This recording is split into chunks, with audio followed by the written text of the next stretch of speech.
2008년 10월 23일 날 서울의 YWCA 연합회에서 제6회 한국 여성 지도자상을 시상했습니다. 근데 그때 젊은 지도자상을 받은 여성 지도자가 있었는데 그분의 이름은 이소연 씨입니다. 이분은 한국인 최초로 우주인이 된 분이에요. 근데 이분이 수상 소감에서 이렇게 말했어요. 저는 우주에 가기 전까지 한 번도 이 지구에서 살 만한 자격이나 요건에 대해 따져본 적이 없어요. 사는 것 자체에 대해서도 감사하기보다는 오히려 불평과 불만이 많았죠. 이랬는데 이분이 이렇게 계속해서 말합니다. 서울에서 부산까지 거리인 400km 정도를 위로 올라가면 뼈를 깎는 노력을 하지 않으면 살기가 힘들어요. 숨 쉬고 밥 먹고 화장실 가는 일부터 앉아 있기 위해 압력을 유지하는데 어마어마한 돈과 노력이 필요하거든요. 하지만 지구에서는 그런 비용이 필요 없잖아요. 그러면서 이분이 이렇게 말했어요. 지구에 사는 자체, 지구 자체가 하나님께서 주신 귀한 선물이다.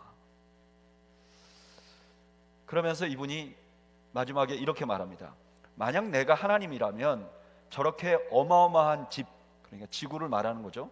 지구를 공짜로 줬는데 인간들이 매일 싸우면서 이것도 안 주시고 저것도 안 주시네 불평하는 걸 본다면 어땠을까 상상을 해봤다는 거예요.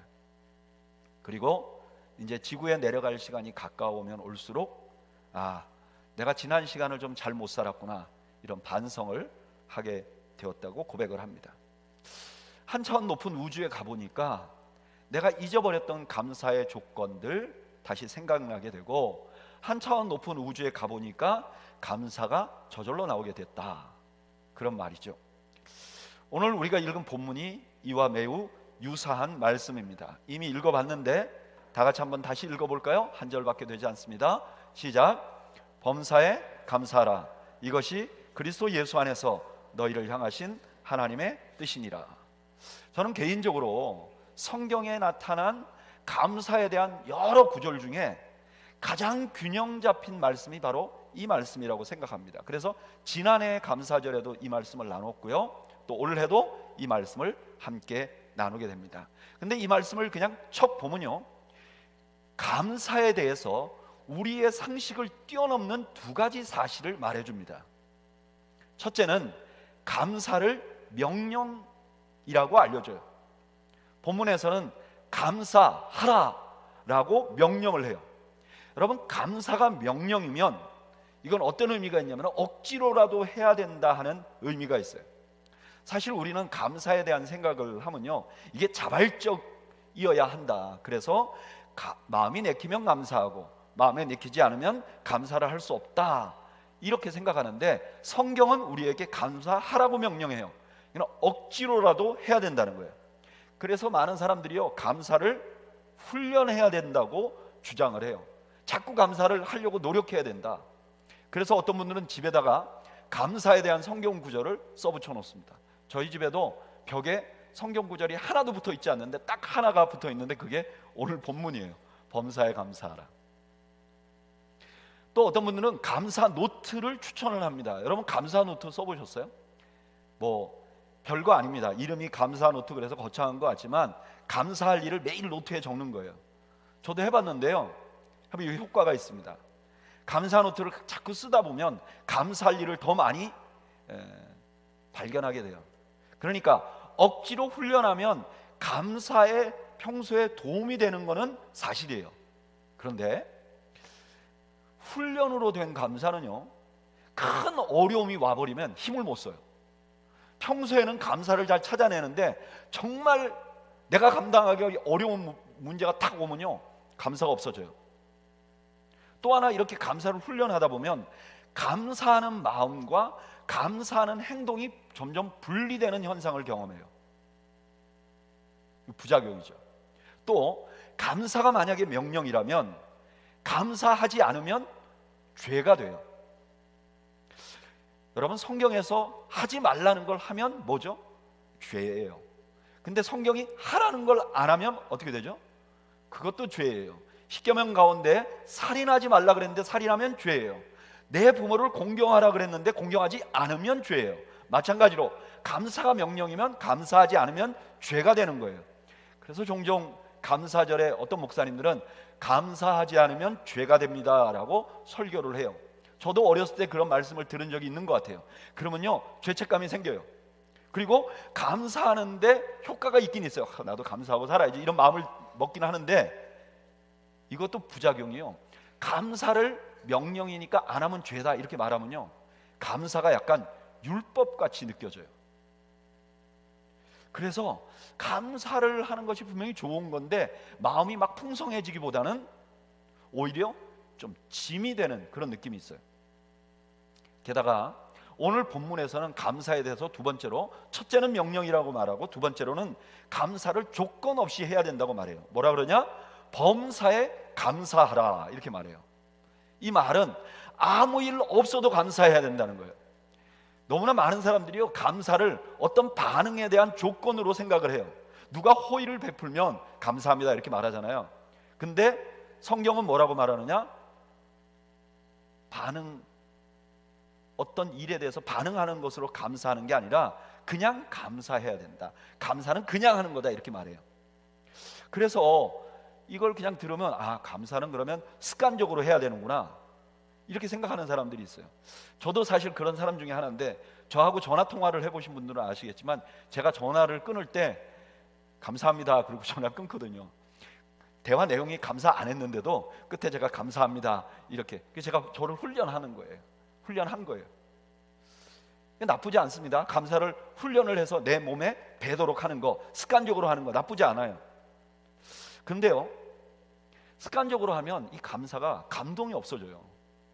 여러분 혹시 그 어떤 업체 같은 데서 그 오피셜 레터 같은 거 받아 보신 분 있죠? 거기 가면 뭐 땡큐라고 앞에 쓰고 막 뭐라고 블라블라블라 쓰는데, 그걸 받고서 이 사람들이 나한테 감사하구나 이렇게 생각하는 사람 아무도 없잖아요. 그러니까 습관적으로 하는 감사는 나쁜 건 아니에요. 그러나 이게 감동이 없어요. 그러니까 성경이 말하는 감사와는 조금 다르죠. 또 하나 범사에 감사라는 말의 내용은요, 감사할 수 없는 상황에도 감사라는 의미가 담겨 있는 거죠. 그러니까 어떤 사람들은 이렇게 해요. 어려운 일을 당했잖아요. 그런데 이 어려운 일에서는 도저히 감사를 할 수가 없어. 그러니까 하나님이 범사에 감사하라고 그랬으니까 요 일로 파생된 어떤 감사를 막 찾는 거예요. 예를 들면 얼마 전에 한국의 아주 유명한 목사님 한 분, 미국에서는 목회하고 한국에서도 아주 큰 교회를 사역했고 또 많은 크리스찬들에게 영향력이 있는 목사님의 아드님이 갑자기 세상을 떠났어요. 그래서 여기 LA 근처에서 장례식을 치렀는데, 이분이 그 장례식에 참석해서 그 10가지, 내 아들이 먼저 죽은 거에 대해서 10가지 감사를 했어요. 이건 아마 예전에 손양원 목사님이 자기 아들 둘이 공산주의자들에게 잡혀가서 죽었을 때 9가지 감사를 말하는 것을 보고 자기가 따라서 나도 그렇게 해야 되겠다 이렇게 생각해서 10가지 감사를 했다는 거예요. 그 감사의 내용 몇 가지만 살펴보면, 아들이 암에서 해방되어서 감사하다, 아들이 하나님 영광의 나라에 입성할 수 있어서 감사하다, 유모가 있던 아들로 인해 부부가 기쁨을 누리게 해주셔서 감사하다, 한순간도 불평이 없던 그의 아내와 손자를 남겨줘서 감사하다, 어린 시절부터 게임 좋아하더니 게임 회사 변호사가 된 것도 감사하다. 이렇게 10가지를 적어놨는데, 저는 이 글을 보면서 너무나 존경스러운 마음이 들더라고요. 적어도 저는 그렇게 못할 것 같아요. 혹시나 여러분 저한테는 그런 기대하지 마십시오. 그래서 이런 거를 보면요, 약간 감사는 뭐 조금 일정한 경지에 오른 사람들만 하는 거 아니야? 성경이 요구하는 감사라는 거는 평범한 범인들은 근접할 수도 없고 몇몇 정말 누가 봐도 존경할 만한 사람들만 할 수 있는 거 아니야? 감사를 범사에 감사라고 하니까 이렇게 불행을 당했을 때 감사의 요건을 찾는 분들도 있지만, 어떤 분들은 그렇게 못하니까 감사하면 복을 받는다, 그러니까 무조건 감사해라, 이렇게 말하는 분들도 있어요. 어떤 분들은요, 감사를 하면 환경이 바뀐다고 주장을 해요. 그런 분들이 자주 사용하는 성경 구절이 다니엘서 6장 10절인데, 다니엘서 6장 10절 보면 이렇게 되어 있어요. 다니엘이 이 조서에 왕의 도장이 찍힌 것을 알고도 자기 집에 돌아가서는 윗방에 올라가 예루살렘으로 향한 창문을 열고 전에 하던 대로 하루 3번씩 무릎을 꿇고 기도하여 그의 하나님께 감사하였더라. 이 말씀을 가지고 다니엘을 해치려고 하는 사람들이 왕에게 이렇게 말했죠. 지금 얼마 동안은 왕 외에는 아무도 경배하지 못하게 해주세요. 그걸 법으로 제정해 주세요. 만약에 그런 사람이 있으면 사자굴에 넣게 해주세요. 왜 이렇게 말했느냐? 다니엘이 하루 3번 기도한다는 걸 알고 모함하려고 이렇게 했다는 거예요. 왕은 그것도 모르는 채 어이의 도장을 찍어줬고, 그래서 이제 다니엘은 자기가 하나님께 기도하면 죽을 줄 알면서도 기도를 했는데 어떻게 했느냐? 맨 마지막에 감사를 했다는 거예요. 그래서 사자굴에 들어가서 사자들이 다니엘을 잡아먹지 않은 이유가 감사했기 때문이라는 거예요.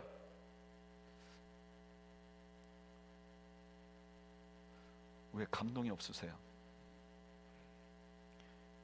또 어떤 분들은 감사하면 건강에 도움이 된다고 얘기하는 분들이 있어요. 뭐 예전에 그런 책이 있었잖아요. 뭐 물은 답을 알고 있다. 들어보셨어요? 일본 사람 에모토 마사루, 이 발음도 잘 안 되는 분이 쓴 책인데, 이 책의 그냥 주요 내용은 이래요. 물이 결정체가 너무 아름답다는 거예요. 근데 컵 2개 놔두고 한쪽 컵에는 감사하다 이렇게 써붙여 놓고 매일 감사하고, 이쪽에는 나쁜 놈, 그리고선 거기다 뭐 붙여놓고 매일매일 나쁜 놈 하고 나중에 물의 결정체를 봤더니 감사했던 물의 결정체는 너무나 아름다운데 나쁜 놈, 그런 나쁜 놈이라고 했는지 하여튼 나쁜 말을 한 그 물의 결정체는 좀 일그러졌다. 그러니까 사람의 세포도 물인데, 그래서 감사를 하면 건강해진다. 여러분, 감사하면 불평하는 것보다 좋은 건 사실이에요. 여러분, 기왕이면 불평하지 말고 감사하세요. 불평하는 것보다 감사하는 게 좋아요. 그런데 여러분, 감사하면 진짜로 환경이 바뀝니까? 다니엘 같이 안 잡아먹을까요? 그렇다면 순교한 분들은 감사를 안 해서 순교하신 걸까요? 좀 안 맞죠. 게다가 성경에서는 어디에도 네가 감사하는데 대가를 바르고 감사하라, 이런 뉘앙스가 없어요. 그래서 오늘 본문을 읽으면요, 그냥 쓱 지나가면 굉장히 감동이 되는데, 이걸 조금 생각이 있는 사람이 돼서 조금만 자세히 보려고 하고 조금만 생각을 해보면 잘 이해가 안 됩니다. 도대체 어떻게 하라는 말이지? 또 마음에 부담이 돼요. 죄책감이 생기거나 의심이 생기거나, 적어도 이 말씀 때문에 감사하지 않게 된다는 거예요. 감사를 권하는 말씀을 들었는데 그것 때문에 감사가 사라지는 아이러니가 생긴다는 거예요. 왜 이런 현상이 생기는가? 왜냐하면 오늘 본문이 감사에 대한 하나님의 말씀인데, 이 말씀을 우리가 읽고 묵상하면서 가장 중요한 부분을 빼놓고 읽기 때문에, 범사에 감사하라 요 말씀만 읽고 더 중요한 말씀인데 그걸 빼놓고 읽기 때문에 이게 확 우리 마음에 되지 않고 이 감사가 내 삶에서 실천이 안 되는 거예요. 그러면 그 말씀이 뭐냐? 그 다음에 나오죠. 범사에 감사하라. 그 다음에 뭐가 나오죠? 이는 그리스도 예수 안에서 너희를 향한 뭐예요? 하나님의 뜻이라는 거예요. 그러니까 범사에 감사하는 것은 모든 사람한테 한 말이 아니라 그리스도 안에 있는 사람들에게 하나님이 고라는 거라는 거예요. 하나님이 기대하는 거라는 거예요. 그러면 그리스도 안에 있다는 건 어떤 의미죠? 누군가, 우리가 그리스도 안에 있다는 것은 어떤 의미냐? 첫째는 구원받은 존재라는 의미죠. 구원받은 사람이라는 의미죠. 여러분, 우리가 구원받았는데, 구원받았죠, 우리가. 구원받았는데, 여러분, 구원받은 사람들은 이렇게 해야 된다는 거예요. 그럼 구원받은 사람들은 어떤 사람이냐? 구원받은 사람이 어떤 사람인지를 너무 잘 알려주는 성경 구절이 있어요. 우리 다 같이 읽어보겠어요. 에베소서 2장 2절에서 6절까지. 너무나 중요한 말씀이에요. 우리의 구원에 대해서 이거보다 더 명확하게 알려주신 말씀이 없어요. 우리 다 같이 한번 읽어보죠. 시작.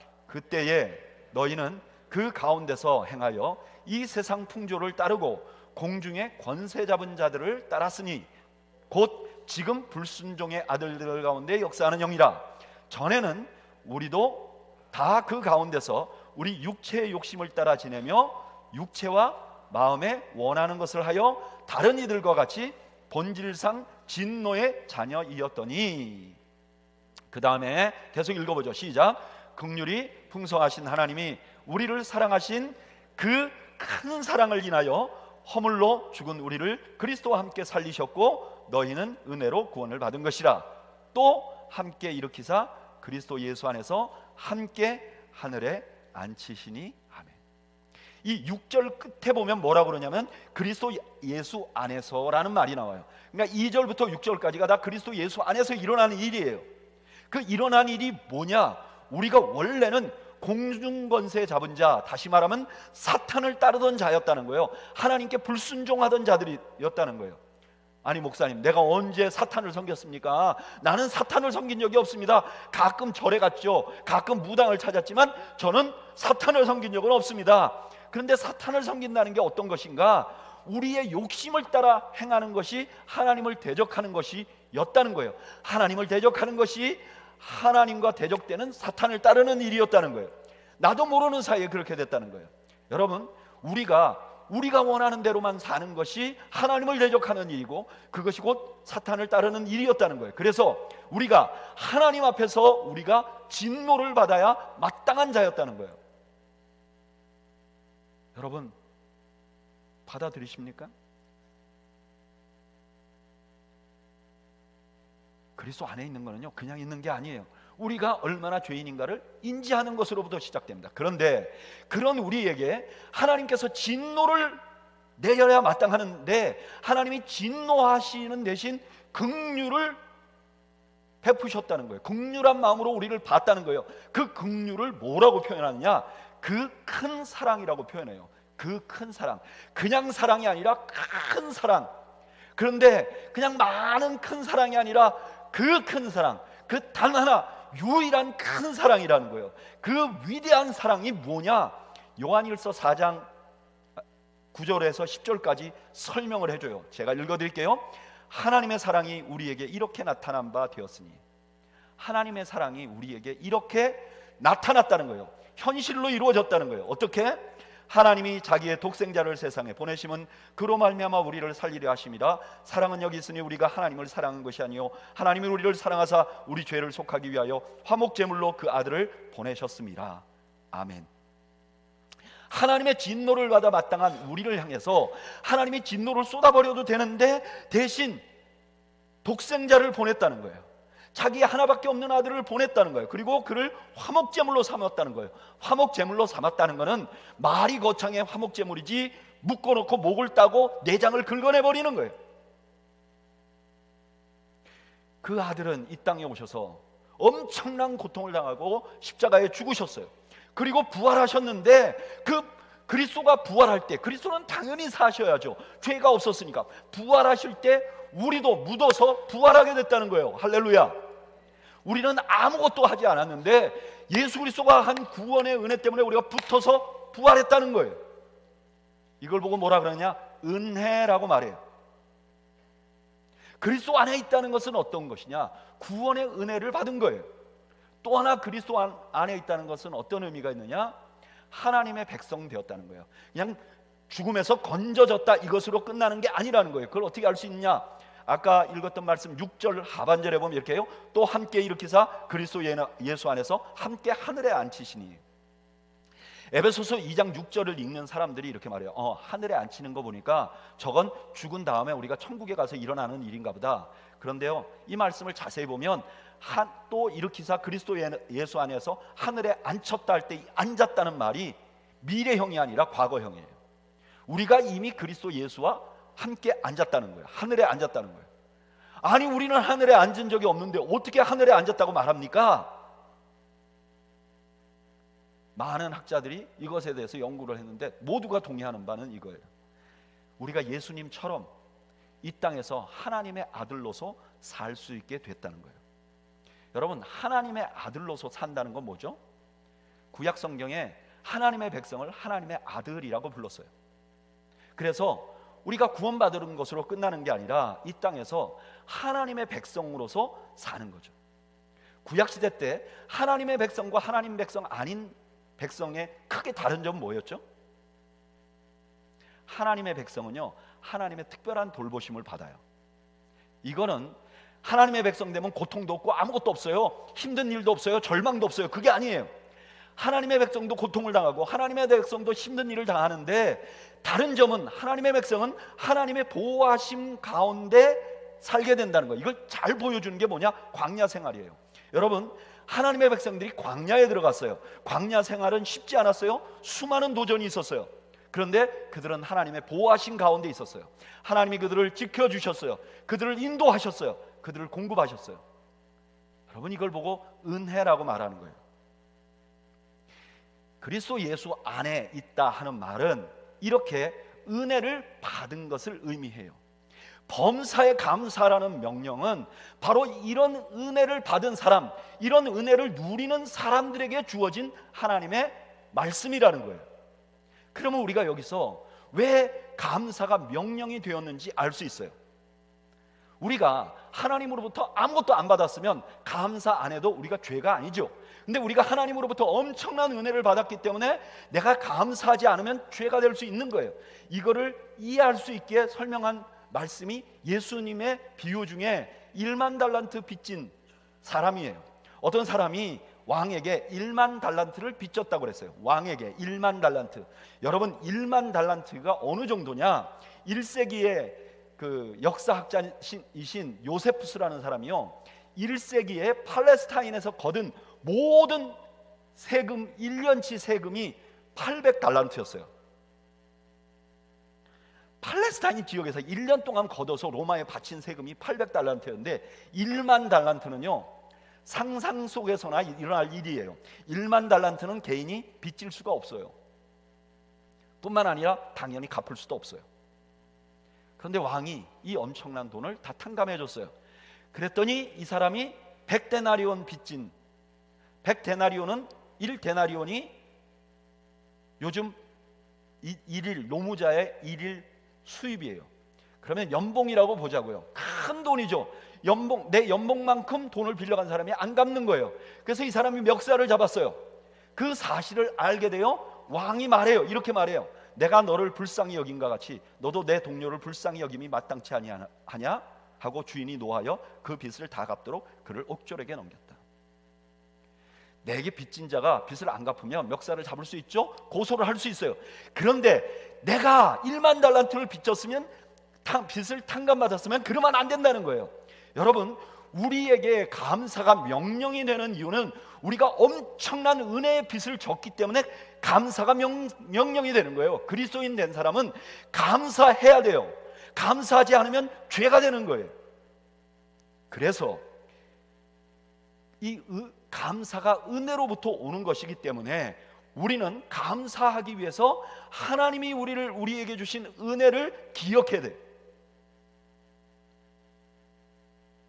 여러분, 하나님께서 우리를 위해서 뭘 하셨죠? 이걸 기억하려면 내가 얼마나 죄인인지 알아야죠.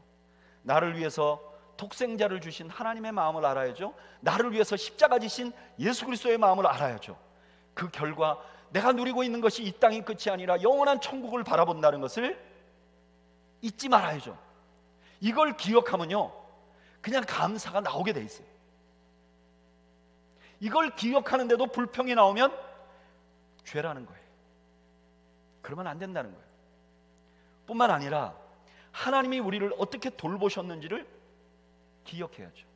하나님께서 광야의 이스라엘을 돌보시듯이 우리를 돌보셨어요. 우리의 필요를 찾아 공급하셨어요. 여러분, 우리가 사는 인생이 광야 같아요. 광야 어때요? 뜨겁죠? 그래서 우리가 살다 보면 열받는 일이 생기는 거예요. 여러분, 광야 어때요? 밤에 너무 춥죠?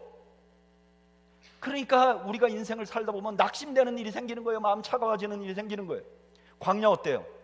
배고프고 목말라요. 그래서 우리가 살다 보면 필요한 거를 채우지 못해 답답한 그런 마음이 생기는 거예요. 저 같은 목사도 중년에 뭐 없으면 좀 짜증나요. 광야가 어떻죠? 어디로 가야 될지 몰라요. 그래서 우리 인생이 어디로 가야 될지 모르는 거예요. 근데 돌아보니까 하나님이 우리를 어떻게 인도하셨는지, 어떻게 돌보셨는지, 그거를 알게 되면 감사가 자동으로 나오게 돼 있다는 거예요. 저도 2주 전에 제 아내랑 2020년 2월에 제가 이제 미국으로 다시 온 거에 대한 이야기를 했어요. 우리가 그때 잘 왔을까? 온 게 잘했을까? 여러분, 그때 저는요, 우리 교회에 대한 상황을 거의 몰랐어요. 제가 알고 있는, 제가 기억하고 있는 몇몇 분들이 여기에 있다 정도 알았지, 우리 교회가 어떻게 돼 있고 어떤 상황이고 어떤 기대를 갖고 있는지 하나도 몰랐어요.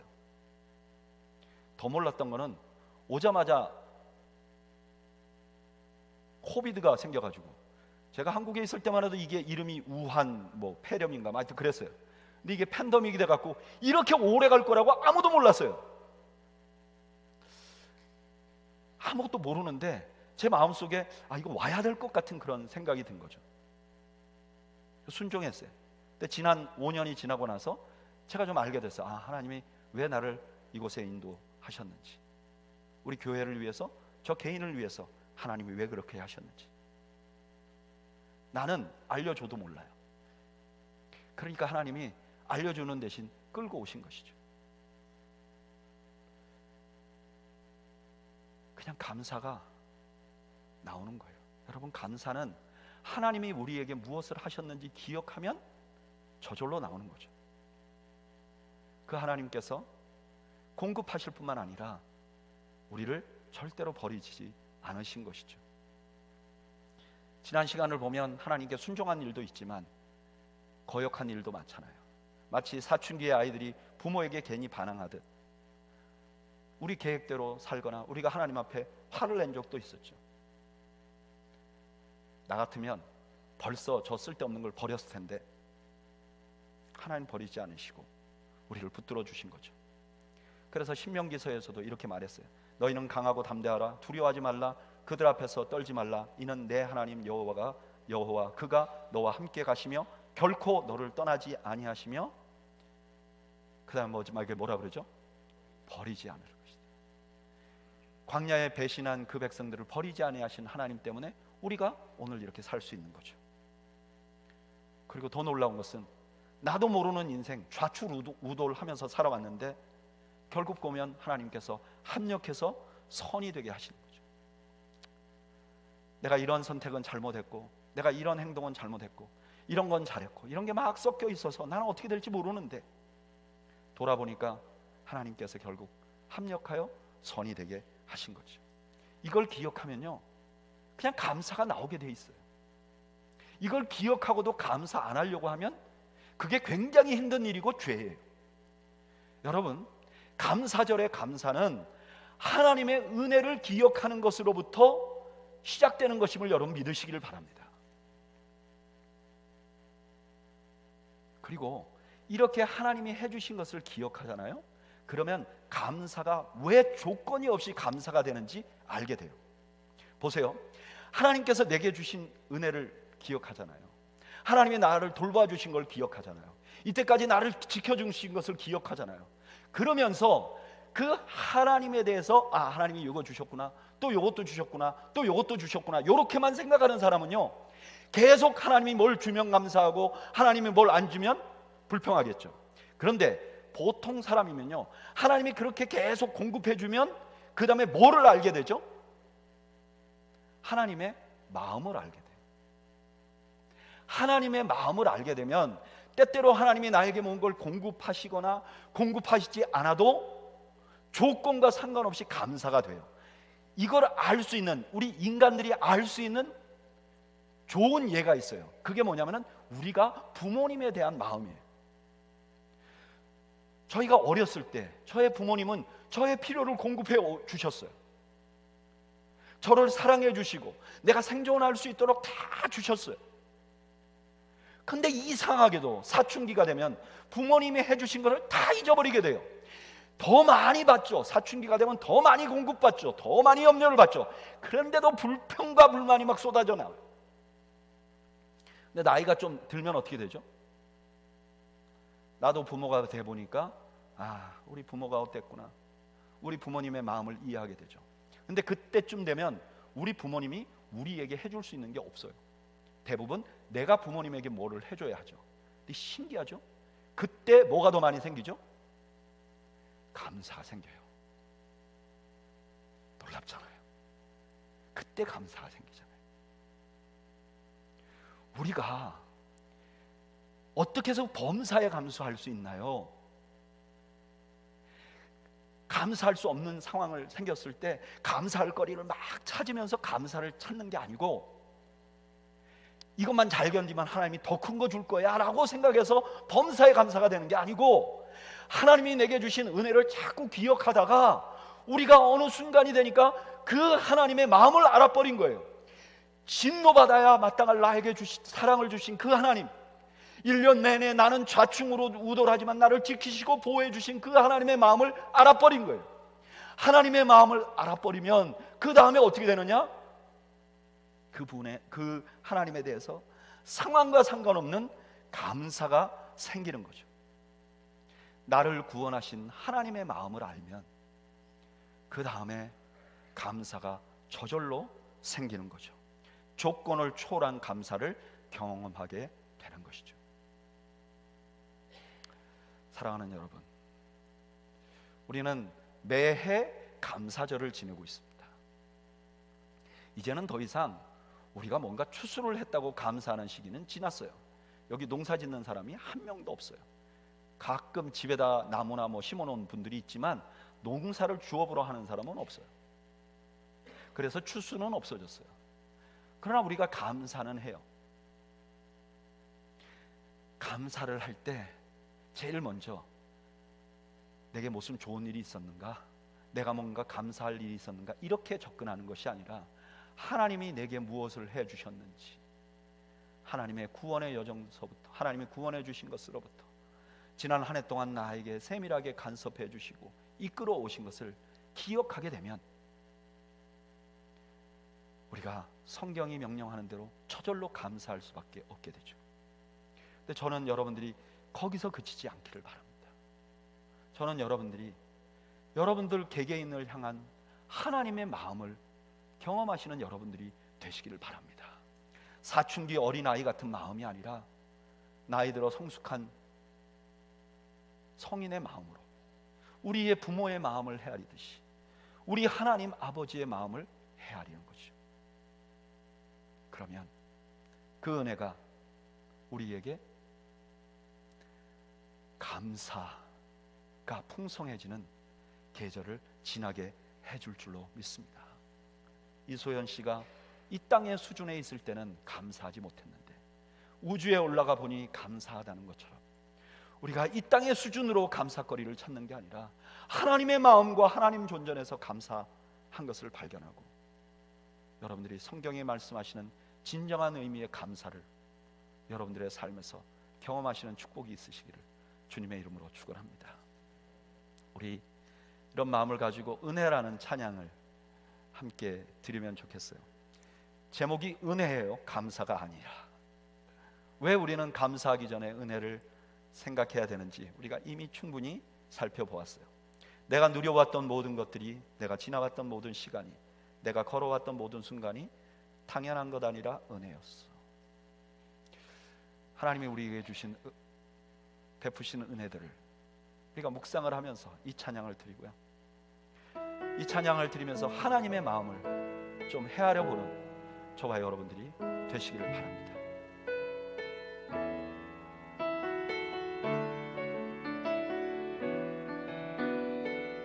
내가 누려왔던 모든 것들이, 내가 누려왔던 모든 것들이, 내가 지나왔던 모든 시간이, 내가 걸어왔던 모든 순간이 당연한 당연한 것 아니라 은혜였소. 아침 해가 뜨고 저녁에 노을, 봄의 꽃향기와 가을의 열매, 변하는 계절의 모든 순간이 당연한 것 아니라 은혜였소. 모든 것이 은혜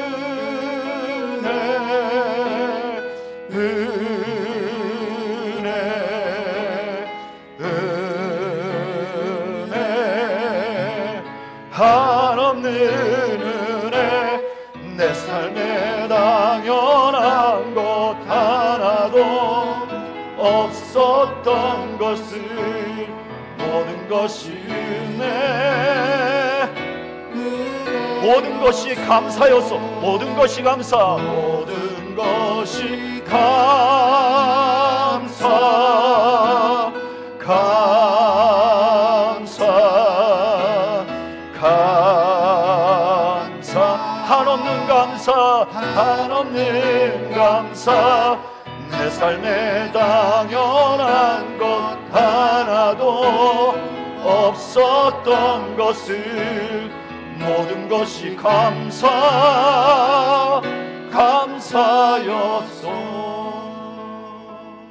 우리 잠시 눈을 감고 묵상할까요? 혹시 나는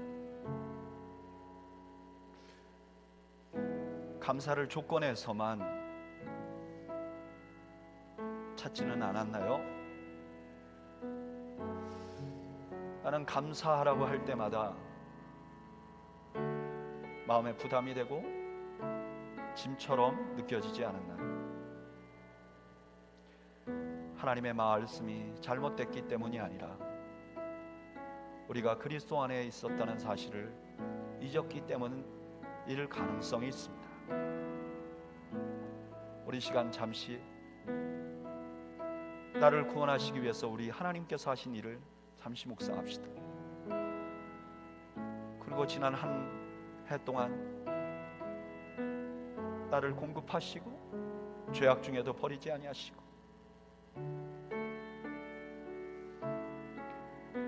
나도 모르는 일들 합력하여 선이 되게 하셔서 오늘 이곳에 서 있었던 주님이 주신 은혜를 기억합시다. 그러나 무엇보다도 나를 구원하신 은혜, 나에게 공급하신 그 은혜를 주신 하나님의 마음을 잠시 묵상해 봅시다. 그리고 우리 입으로 하나님 감사합니다, 우리가 하나님 앞에 감사의 고백을 드리기를 바랍니다. 우리 잠시 묵상으로 기도하겠습니다.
이제는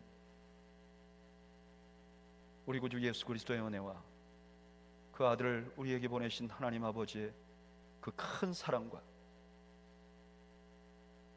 우리를 보호하시고 인도하시며 함께 하시는 성령님의 교통하심이 이 감사절에 우리에게 은혜를 주신 하나님의 마음을 헤아리고 범사에 감사하는 은혜를 누리기를 원하는 주의 백성들을 머리머리 위와 이들의 가정과 생업 위에 지금으로부터 영원 무궁토록 함께 있을지어다. 아멘.